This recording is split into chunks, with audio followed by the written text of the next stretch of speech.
Hoje é a segunda cena da história de Abimeleque. Lembra quem era Abimeleque? Filho de quem? Gideão, tá? Um dos 70, né?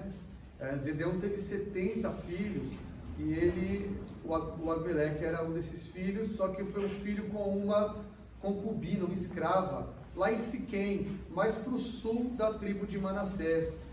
Então ele teve um filho com essa escrava, e esse filho ele coloca o nome de Abimeleque, que significa meu pai é rei.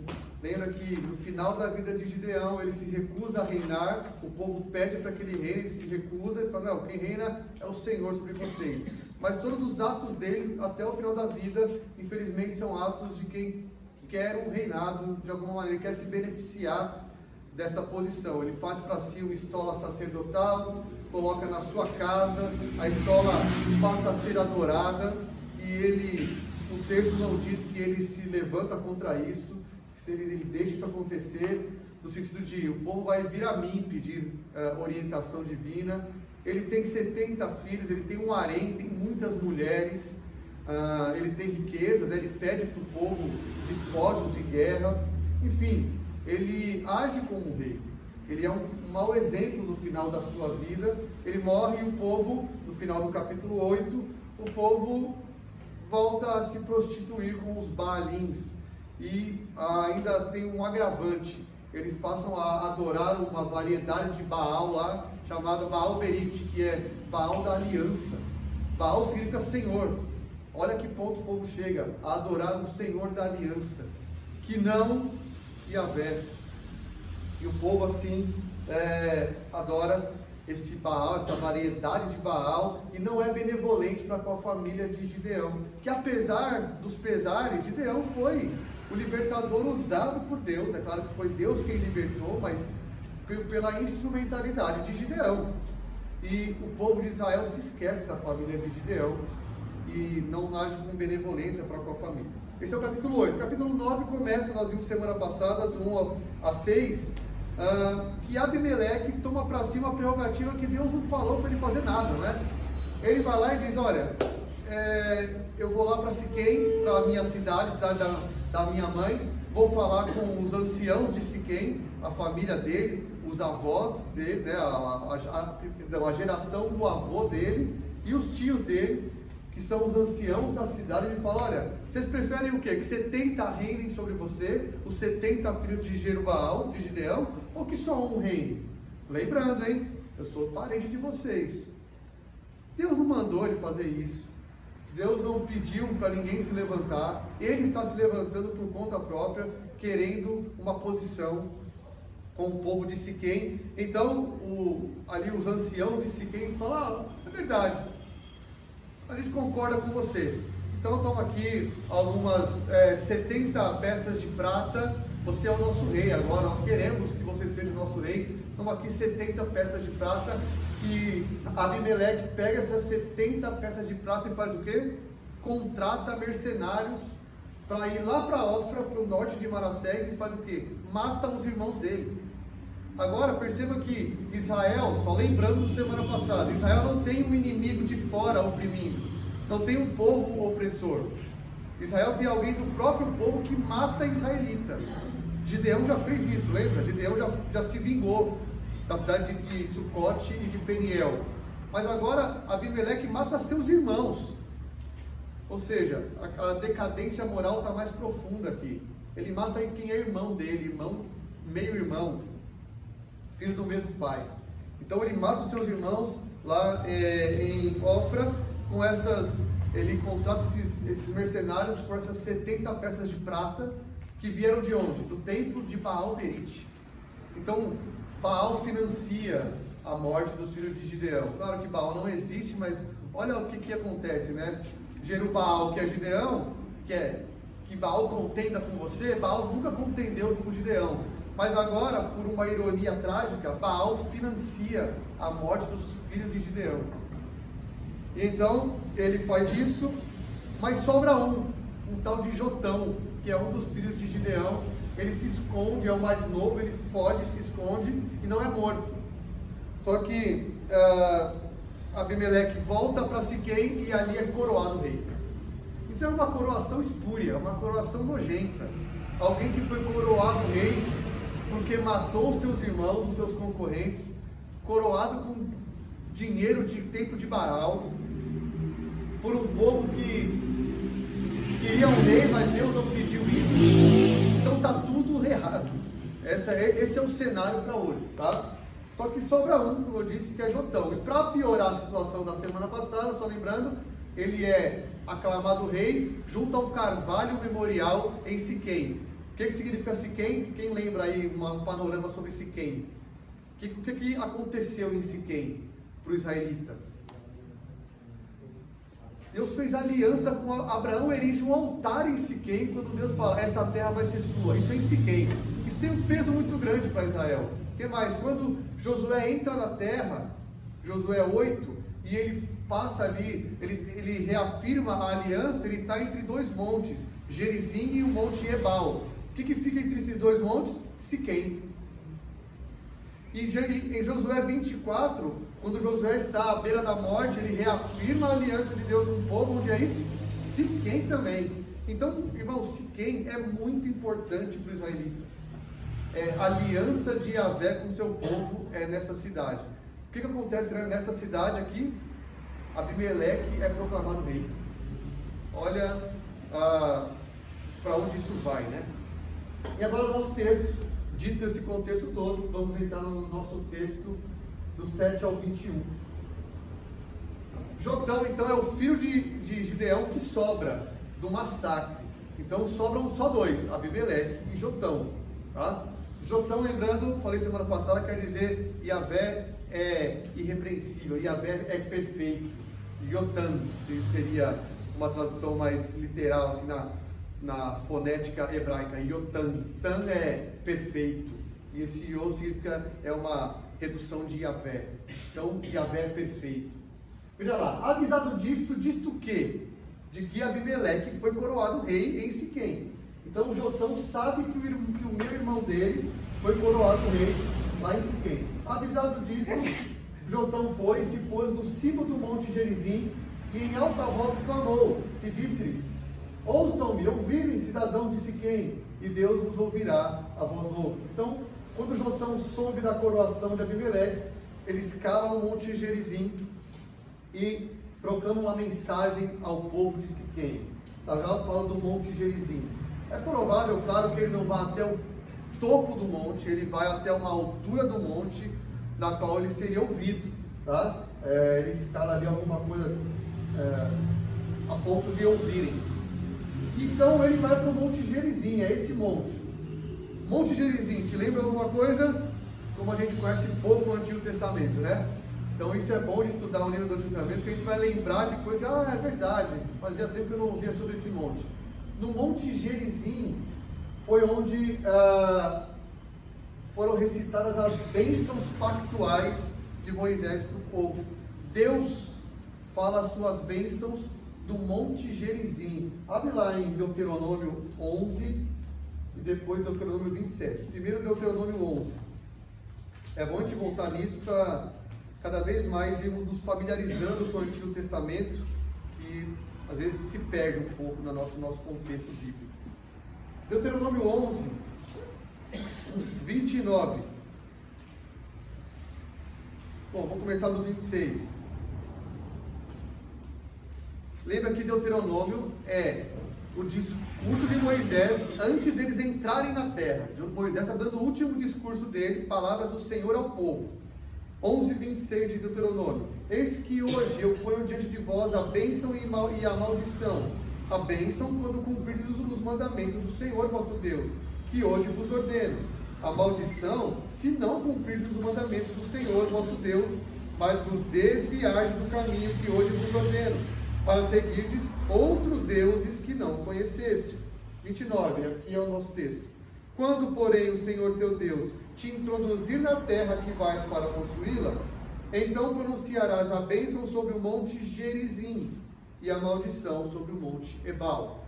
Então, se você fala isso para um israelita, monte Gerizim, a mente dele vai direto para o monte da bênção. E isso é de fato feito vai para Deuteronômio 27, capítulo 27.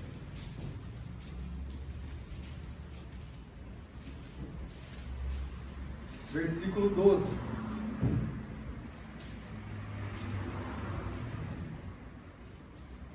Vou do 11 aqui, 27, 11. Moisés deu ordem naquele dia ao povo, dizendo: quando houveres passado o Jordão, eles não passaram ainda, né? Estarão sobre o monte Gerizim para abençoarem o povo. Este, Simeão, Levi, Judá, Issacar, José e Benjamim. Então Moisés divide as 12 tribos. Metade vai falar das bênçãos do monte Gerizim e na outra metade do monte Ebal. E vamos ver o cumprimento disso. Josué 8, 33. Josué 8, 33. Todo Israel, com seus anciãos e os seus príncipes e os seus juízes, estavam de um e de outro lado da arca, perante os levitas sacerdotes que levavam a arca da aliança do Senhor, tanto estrangeiros como naturais. Metade deles em frente do monte Gerizim e a outra metade em frente do monte Ebal, como Moisés, servo do Senhor, outrora ordenara que fosse abençoado o povo de Israel. Percebe então? Estou colocando vocês no contexto de monte Gerizim, que não é um monte qualquer. O israelita, o primeiro leitor aqui, sabe o que isso significa. Monte Gerizim, monte da bênção do Senhor para o povo. Agora essa montanha, nós vamos ver até o final do texto, vai ser ironicamente transformada no monte da maldição. Porque Jotão vai falar algo de cima desse monte não bom, algo que não é bom para o povo. Mas ele escolhe o monte da bênção para ir falar isso, tá? Jotão ergue-se então sobre esse monte, usando ali o púlpito, as pedras do monte, para denunciar algo que vai ser muito vergonhoso. E agora, Jotão, a partir do versículo 8, ele vai começar uma fábula. Na tua Bíblia aí talvez tenha em Juízes 9, o apólogo. O que tem aí o título editorial? Tem algum título em negrito aí? Apólogo, né? Um apólogo é uma fábula. O que é uma fábula? Lembra de fábula? Animais ou plantas ou objetos que se fazem humanos, não é? E tem alguma coisa que eles querem trazer de mensagem. É uma fábula. Ele vai discursar o que em cima do Monte Gerizim? É uma fábula sobre árvores que simbolizam o povo de Israel e particularmente o povo de Siquém, procurando um rei para si, né? Antes de fugir, ele vai ver que lá no versículo 21 ele foge. Ele fala essa fábula protestando, confrontando, alertando aqueles cidadãos do que eles fizeram ao tratarem mal a família de Gideão e ao proclamarem Abimeleque rei. Então vai ter um confronto agora de Jotão para o povo. O ponto principal da fábula é que uma pessoa que não é digna foi escolhida rei. E também, além dessa acusação, a fábula vai dizer: vocês, siquemitas, povo de Siquém, vocês vão colher resultados desse rei que vocês proclamaram. Vocês não trataram bem a família de Gideão, vocês financiaram a morte, inclusive, dos 70 filhos. Vocês vão colher coisa ruim agora, porque vocês ungiram o rei sobre si. Então eu vou ler a fábula toda, tá? Eu acho que até o 15 ou 16, para aí nós irmos explicando. Então ele começa, me ouçam. Ouçam-me e Deus vai ouvi-los. Foram certa vez as árvores ungir para si um rei, e disseram à oliveira: reina sobre nós. Porém a oliveira lhes respondeu: deixaria eu meu óleo, que Deus e os homens em mim prezam, iria pairar, aqui é dominar, tá? Sobre as árvores? Então disseram à figueira: vem tu e reina sobre nós. Porém a figueira lhes respondeu: deixaria eu na minha doçura, doce de figo é bom demais, né? O meu bom fruto iria pairar, dominar sobre as árvores? Então disseram as árvores à videira: vem tu e reina sobre nós. Porém a videira lhes respondeu: deixaria eu meu vinho, que agrada a Deus e aos homens, iria dominar, pairar sobre vocês? Então todas as árvores disseram ao espinheiro: vem tu e reina sobre nós. Respondeu o espinheiro, as árvores: se deveras, se de fato vocês me ungem rei sobre vocês, venham e se refugiem debaixo da minha sombra. Mas se não, saia do espinheiro fogo que consuma os cedros do Líbano. Acabou a fábula. Até aqui é a fábula. Compreender é fácil de entender, tá? O que ele está querendo dizer com essa fábula? Então, só para ilustrar, eu trouxe aqui as imagens dessas árvores, tá? Só para a gente ver, voltar lá para o contexto, imaginar o que o povo imaginou. Oliveira, figueira e videira eram 3 árvores típicas de Israel, que economicamente eram importantes para Israel. Oliveira, o azeite, tá? A figueira, o figo, e a videira, a uva. Eram árvores muito importantes para Israel. E ele usa essas 3, dizendo: reinem sobre nós. E as 3 recusam, só que ele fala depois com o espinheiro que aceita. Então dá uma olhada. Isso é uma oliveira, tá? Procurei lá, oliveira dos tempos da Palestina. Porque tem um monte de tipo, né? Tem oliveira da folha curta, oliveira da Palestina. Isso é uma oliveira. Isso é uma figueira. Isso é uma videira. Isso é um espinheiro. Tendo isso em mente, eu vou voltar aqui nessas imagens quando a gente for ver o que o espinheiro fala. Como é absurdo o que ele fala, tá? Mas só para você ter uma ideia. Oliveira, videira e figueira, ok?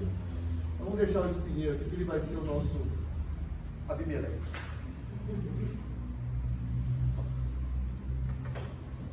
Então vamos entender essa fábula, que é o discurso que ele dá de cima do Monte Gerizim.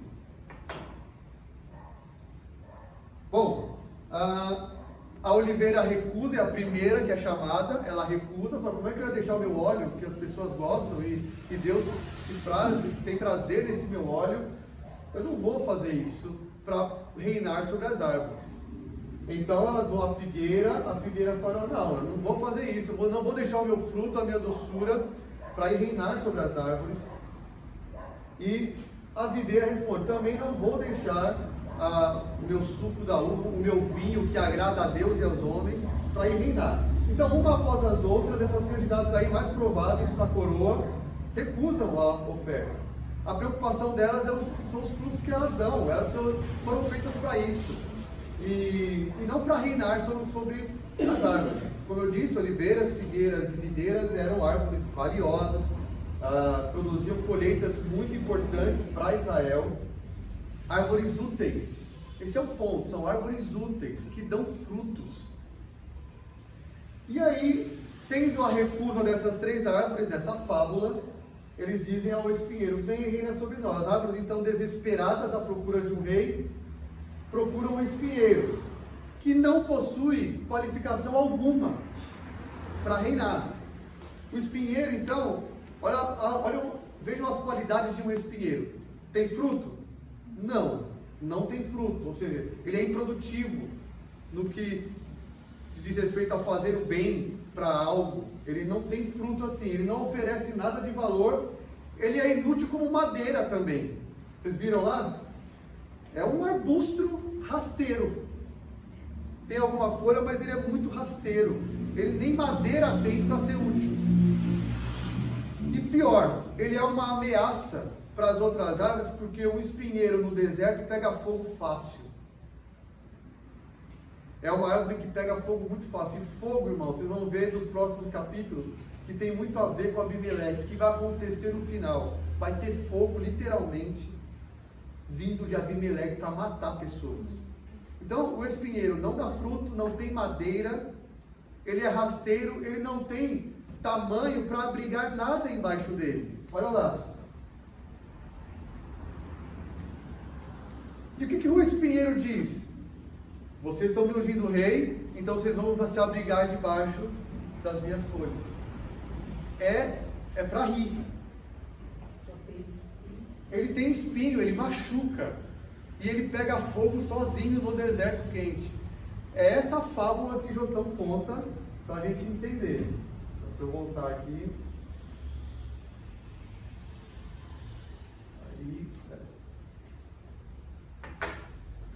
Então, quando ele cresce um espinheiro, ele buscando informações sobre o espinheiro, os seus espinhos se estendem como um carpete, assim, e era uma ameaça no calor do verão de fagulhas. Então o espinheiro podia incendiar árvores ao seu lado. Então ele aceita a oferta, o espinheiro, veja o versículo 15. Deixa eu descer aqui o versículo 15.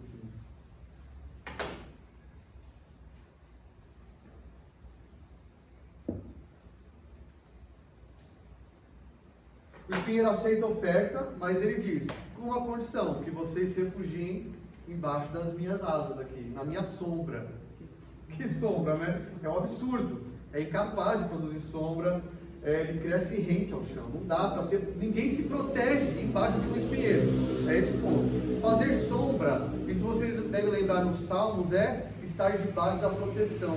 A sombra das tuas asas, tem nos Salmos, a sombra das tuas asas eu me refugio. A sombra do Onipotente é uma ideia de refúgio sempre, sombra.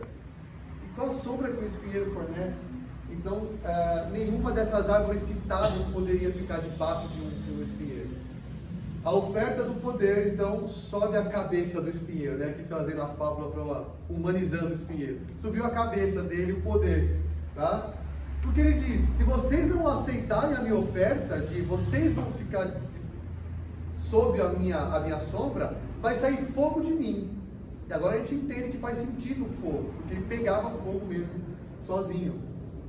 Então ele estipula as suas condições de reinar. Só aceitaria assim, tá? Veja, o que essa fábula chama a atenção? Vamos dar nome aos bois, ou às árvores, no caso, né? Quem são os espinhos? Quem é o espinheiro? Abimeleque, tá? Ele chama a atenção para essa arrogância de Abimeleque.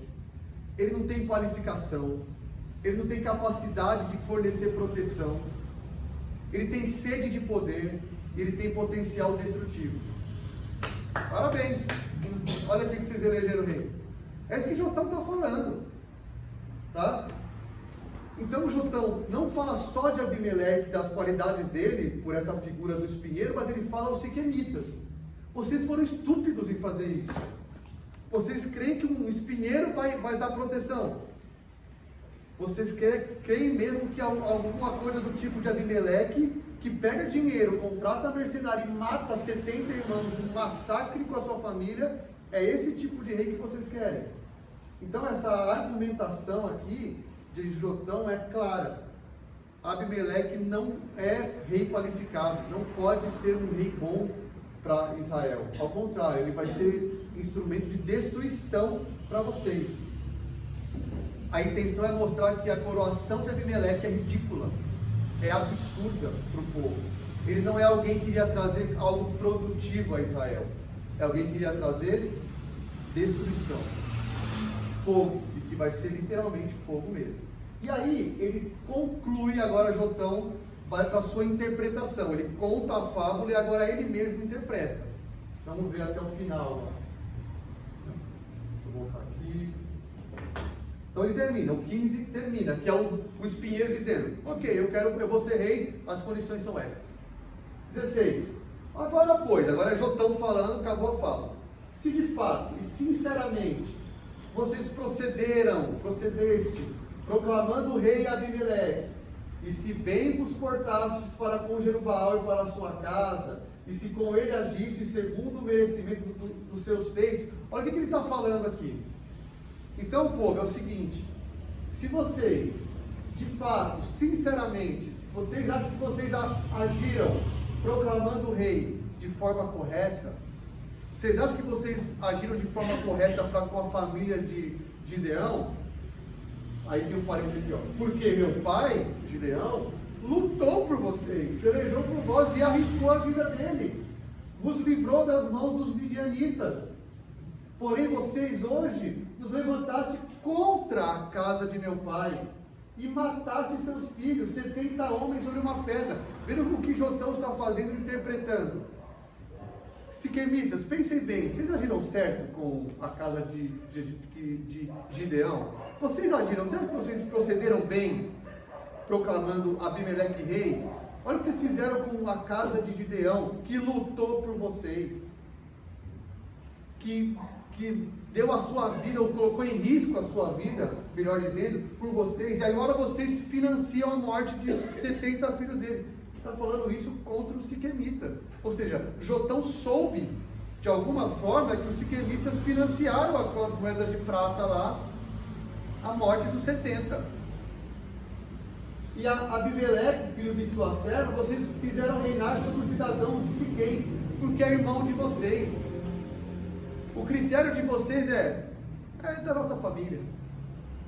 Vocês acham, ele ainda reafirma, 19, se de fato, sinceramente, vocês procederam hoje com Jerubaal e com a sua casa, se alegrem. Então vocês podem se alegrar, fiquem tranquilos. E ele também se alegra com vocês. É irônico aqui, ele está sendo sarcástico. Ele está mostrando o erro dos siquemitas em proclamar Abimeleque rei e financiar a morte dos 70 meio-irmão deles lá. Vocês acham que vocês fizeram bem? Se fizeram, fiquem tranquilos, se alegrem. Se alegrem com Abimeleque e ele se alegre com vocês. Mas, 20, se não, saia fogo de Abimeleque, vai lá, relação com o espinheiro, e consuma o cidadão de Siquém e Bet-Milo, que é colada a Siquém ali. E saia fogo do cidadão de Siquém e de Bet-Milo, que consuma Abimeleque. Fogo contra fogo. A questão não é só que Abimeleque vai se levantar e vai destruir. Vocês vão se destruir, vocês vão se odiar. Ele pronuncia um juízo de maldição de cima de que monte? Do monte da bênção, do monte Gerizim. Jotão está olhando para o povo, vocês vão pagar por isso. Vocês vão pagar por isso. Só que ele não é bobo, né? Ele fugiu. Ele fala e sai correndo. Fugiu logo Jotão e foi-se para Beer, e ali habitou por temer seu irmão Abimeleque. Claro, não é bobo, o cara matou 70 já, ele escapou. Então, só olhando essa interpretação, estava muito claro o significado dessa fábula. As palavras de Jotão, aplicando, interpretando, focam em Abimeleque e no erro dos siquemitas em elegê-lo rei, proclamá-lo, né? Proclamá-lo rei. Ele confronta os siquemitas pela forma com que trataram a família de Gideão. Vocês sabem que vocês não trataram bem. Vocês sabem.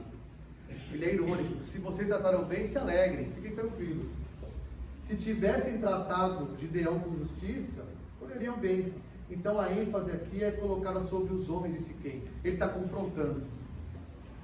Está mostrando o absurdo que eles fizeram. Trataram de forma vergonhosa a família de Gideão. Que alguém que os livrou. Não é? Jotão indica então total ausência de honra a Gideão, de gratidão a Gideão, de boa fé. Ele soube de que os siquemitas foram cúmplices da morte dos 70 lá.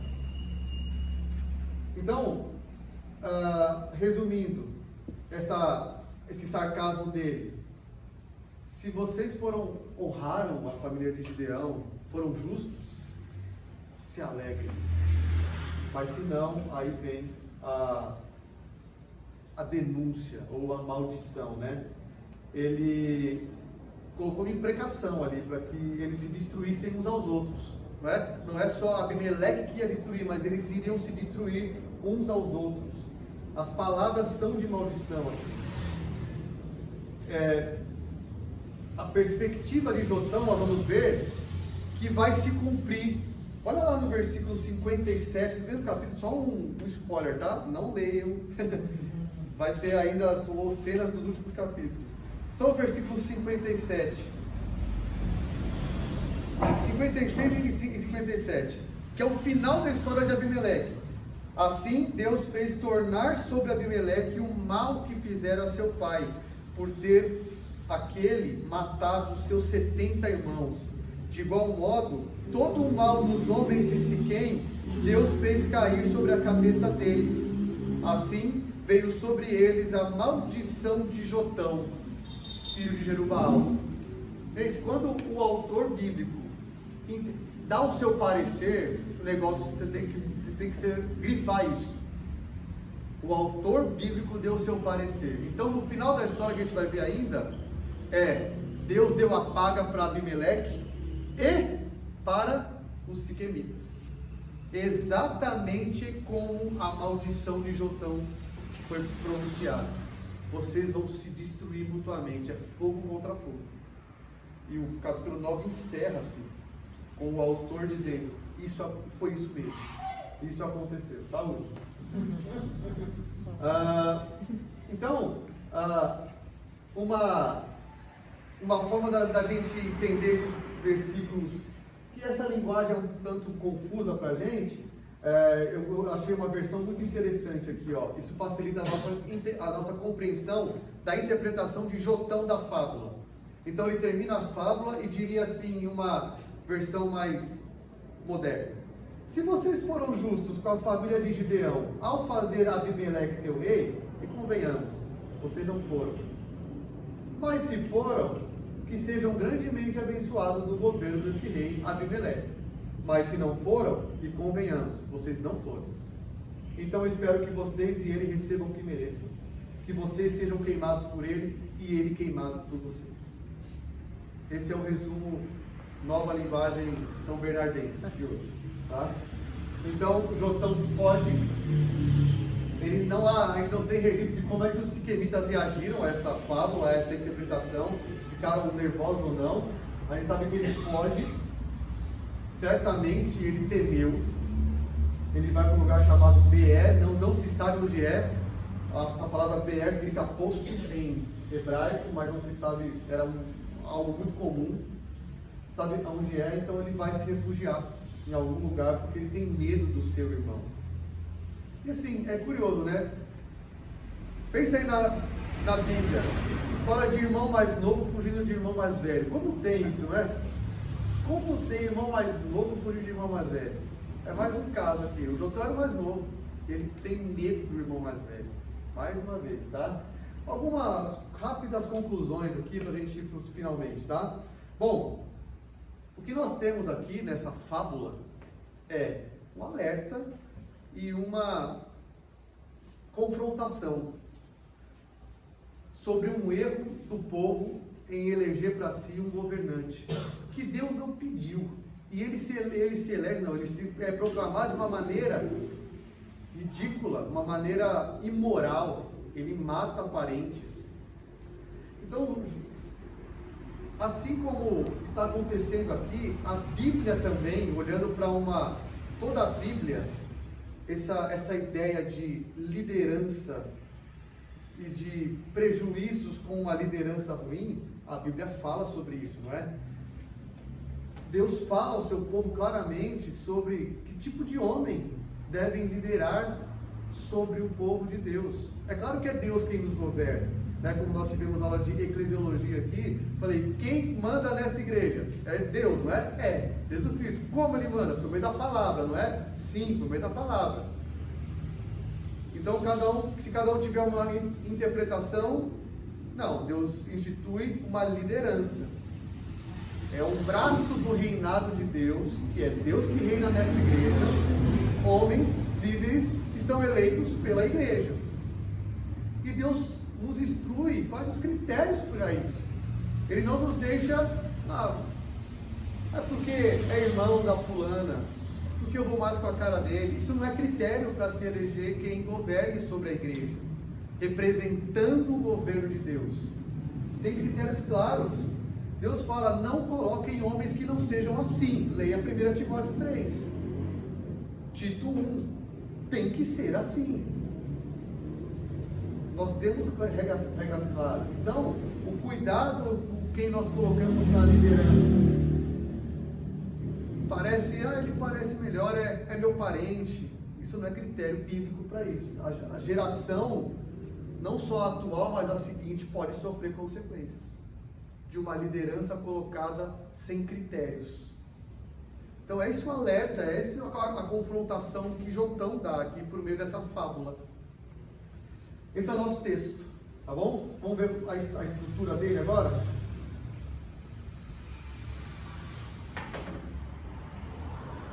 Bom, eu estruturei dessa maneira.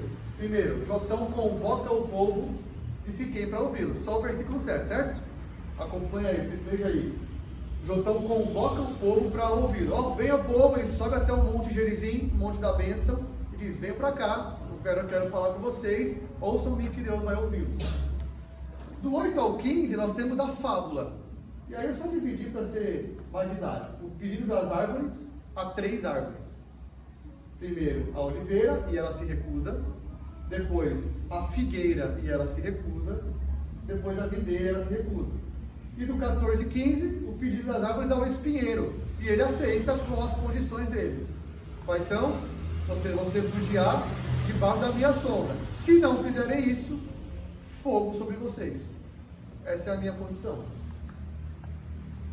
E do 16 ao 20, o Jotão agora explica a fábula dele, ele interpreta e aplica a fábula dele. No 16 e 18, ele chama os siquemitas a avaliar o modo como eles agiram para com a família de Gideão e o modo como eles proclamaram Abimeleque rei. Lembra lá? Se vocês agiram bem, então, parabéns, vocês vão ser felizes. Ele chama, ele confronta isso, é sarcástico. E no versículo 19, ele diz: vocês vão se alegrar. E no 20 ele diz: mas se não, e vocês sabem que vocês não fizeram isso de forma justa, honrosa, vocês vão colher fogo contra fogo. Ele vai se levantar contra vocês e vocês vão se levantar contra ele, que é o que vai acontecer já já. E o versículo 21 é a fuga de Jotão. Depois de pronunciar o que ele pronunciou, porque ele temia Abimeleque. Vamos lá. Sobre o que... Fala, Bia. Quer falar? Dessa fala, cedro do Líbano, é licitado. Excelente. Excelente. Cedro do Líbano é uma árvore muito forte. Eu esqueci de falar, eu anotei, esqueci de falar. É uma árvore muito forte, poderosa. Lembra lá, Salmo 29, a voz do Senhor é poderosa, a voz do Senhor destrói os cedros do Líbano. São árvores fortes, grossas. Só que o que pode destruir uma árvore dessa? Fogo. Fogo destrói até, o fogo de um espinheiro destrói até o cedro do Líbano. Então a ideia que Jotão quis colocar aqui, que o espinheiro falou, é até gente forte, até o que parece forte, o fogo destrói. Até uma árvore como o cedro, poderosa, alta, robusta, só o fogo destrói. E olha o rei que vocês estão colocando aí. Ele tem poder até para isso. E vai acontecer. Obrigado pela pergunta. Eu tinha esquecido desse detalhe certo do livro. Muito bom. Ok? Entenderam o texto? Samuel, o que você está escrevendo sobre o que agora?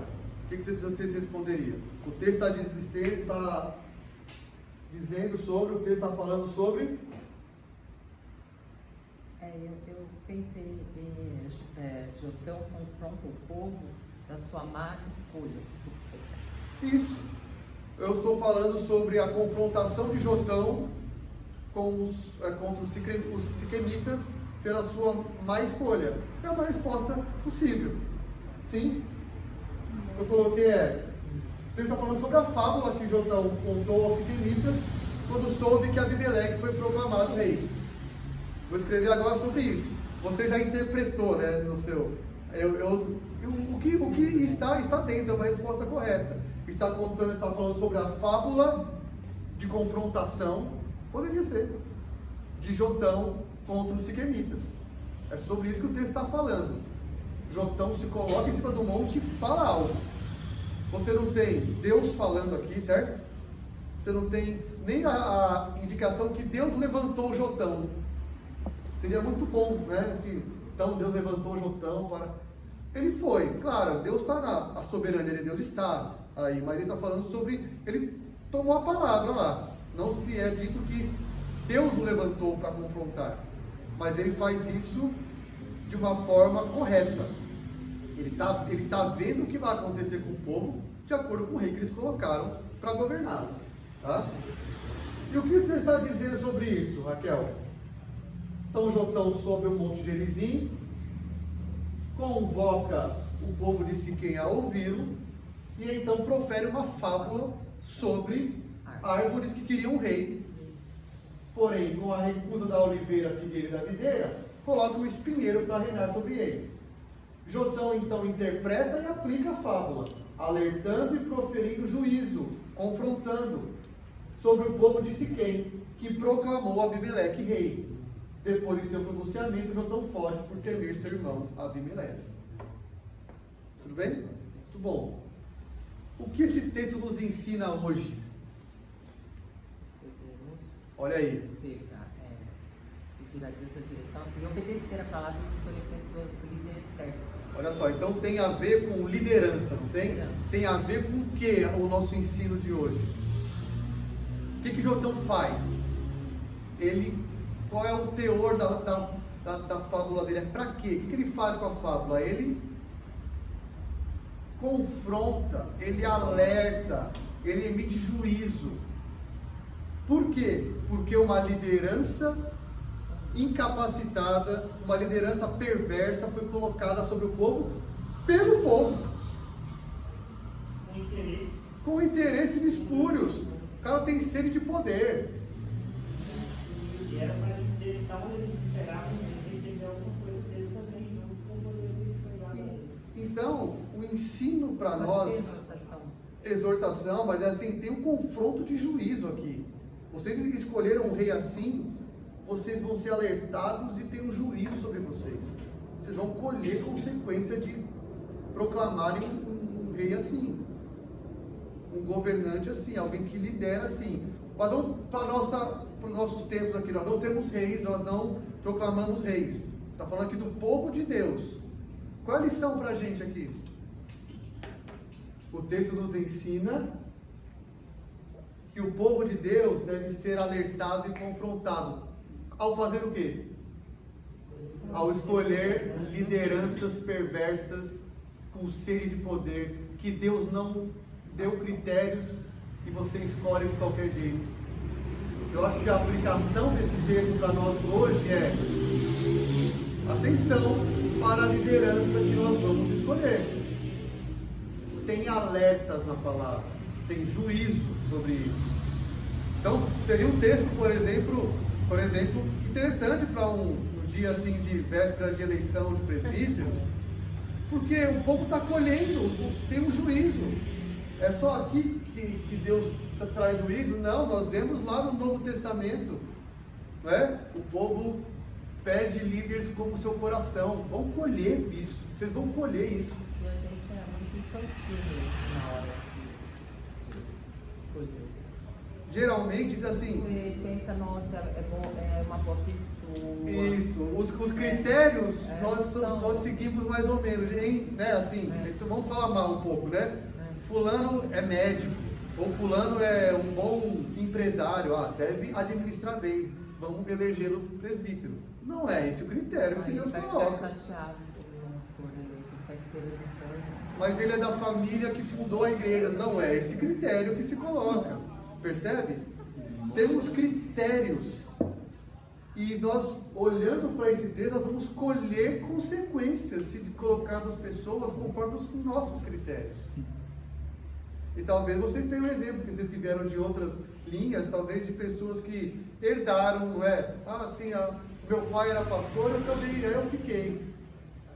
Nem queria, ou não é o chamado, mas tem ali interesse pessoal para manter um ganha-pão, enfim.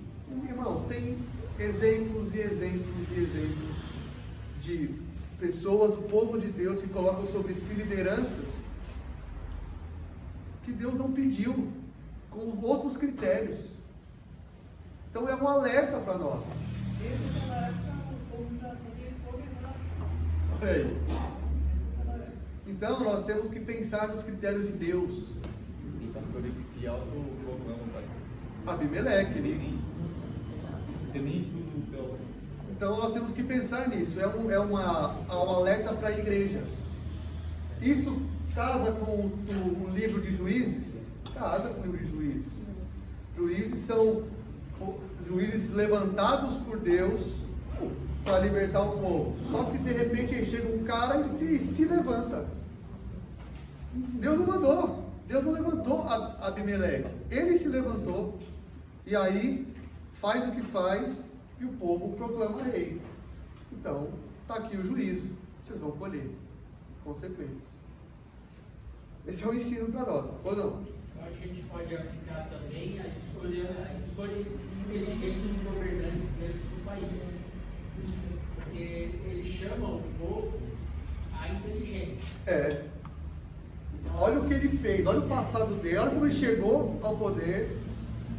Então acho que a gente também pode aplicar não só na visão da liderança, mas também na maneira que escolhemos e até mesmo Nossos governantes nacionais do Estado.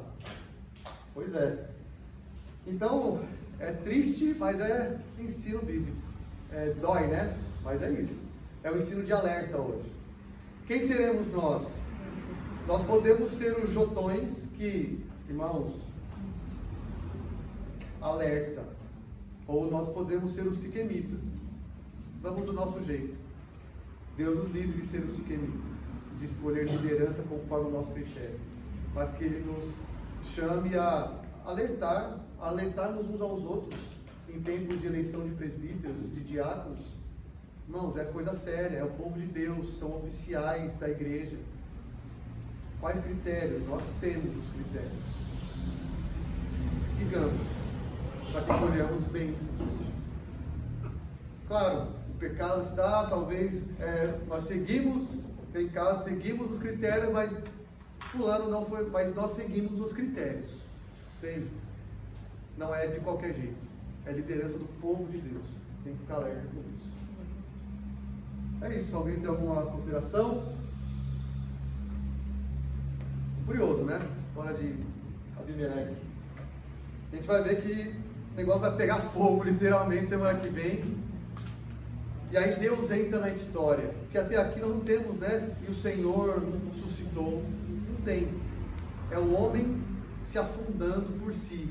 Mas semana que vem já vai entrar. Então o Senhor começa a fazer algo em favor do seu povo. Graças a Deus que Ele tem misericórdia e faz algo a nosso favor. Mas uma coisa é que ele já falou, mas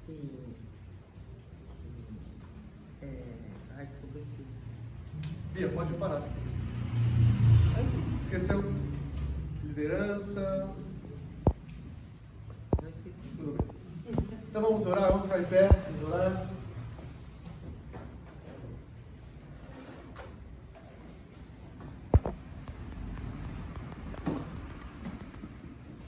Adilson, pode nos dirigir em oração, por favor?